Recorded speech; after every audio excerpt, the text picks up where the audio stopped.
अस्सलाम वालेकुम। महमद सिद्दीक मिठू अरबाब हाला।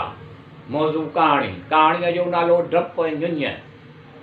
डपु जानी माली नुक़सान थियण, घाटो थियण जो, शराब, भउ, ख़ौफ़।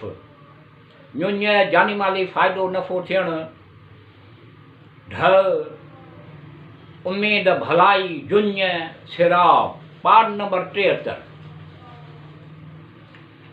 शरह काज़ीअ चयो, मूं हिन नौजवान खां पुछियो त तो वटि को गवाह आहे? हिन जो उन चयो, को गवाह कोन्हे। ऐं मूं उन्हनि माण्हुनि खे कसम ॾेई मैलूम कयो। हज़रत अली अलैहिस्सलाम जिन फरमायो, अफ़सोस जो हिन मामले ऐं अहिड़ी तरह जो हुकुम ऐं फ़ैसिलो तूं करीं थो। मनक़ूल आहे त हज़रत अली अलैहिस्सलाम जिन फरमायो, ख़ुदा जो कसम, हिन क़ज़े जो अहिड़ी तरह फ़ैसिलो कंदुसि जो मूंखां अॻु में सवाइ हज़रत दाऊद अलैहिस्सलाम जिन जे कंहिं न कयो हुयो।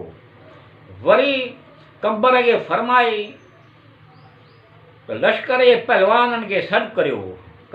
वरी कंबर खे फरमायो त लश्कर जे पहलवाननि खे सॾु करियो। उहे आया त उन्हनि मां हर हिक खे उन जमात जे हिकु शख़्स ते मोकिल फरमायो। वरी उन्हनि माण्हुनि खां पुछियो, छा था चओ?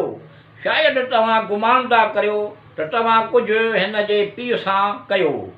वरी हुकुम ॾिनो, हिननि खे अलॻि अलॻि करे मस्जिद जे सुतून जे पुठियां बीहारियो।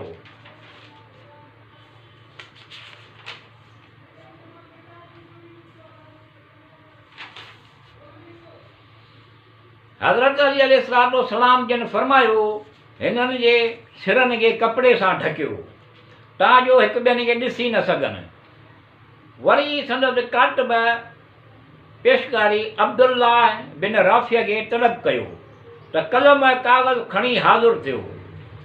हज़रत अली अलैहिस्सलाम जिन पाण ख़ुदि तख़्त अदालत ते वेठो माण्हू उन जे चौतरफ़ गॾु थी विया ऐं फरमायो, जॾहिं आऊं अल्लाहु अकबर चवां, उन्हनि मां हिक खे हाज़ुर करियो।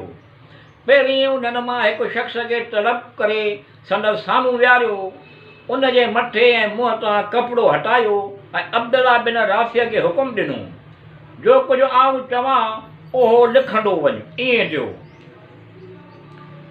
हज़रत अली अलैहिस्सलाम जिन उन खां सवाल करणु शुरू कया, ईअं थियो, कहिड़े ॾींहुं तव्हां पंहिंजे घर मां रवानो थिया हो? हिन जो पीउ तव्हां सां गॾु हुयो? उन्हनि चयो, फलाणे ॾींहुं। फरमायो, कहिड़ो महीनो हुयो? उन्हनि महीने जो नालो ॿुधायो। पुछियो, कहिड़ी मंज़िल ते पहुता हो? चयो, फलाणी मंज़िल ते पहुतासीं। पुछियो, कहिड़े मकान ते क़याम कयो? चयो, फलाणे मकान ते क़याम कयो। कहिड़े मर्ज़ में मुब्तला हुयो? चयो, फलाणे मर्ज़ में मुब्तला थियो हुयो। हज़रत अली अलैहिस्सलाम जिन पुछियो, केतिरा ॾींहं बीमार रहियो? उन चयो, एतिरा ॾींहं बीमार रहियो। अहिड़ी तरह सभिनी सुवाल कयाई, कहिड़े ॾींहुं इंतकाल कयाई। कंहिं उनखे ग़ुस्ल ॾिनो, कंहिं उनखे कफ़न पहिरायो। कफ़न उनजो कहिड़ो हुयो? कंहिं निमाज़ मैयत पढ़ी, केरु उनखे क़ब्र में खणी वियो। हज़रत अली अलैहिस्सलाम अल्लाहु अकबर चयो, तमामु हाज़रीन तकबीर चई, ईअं थियो।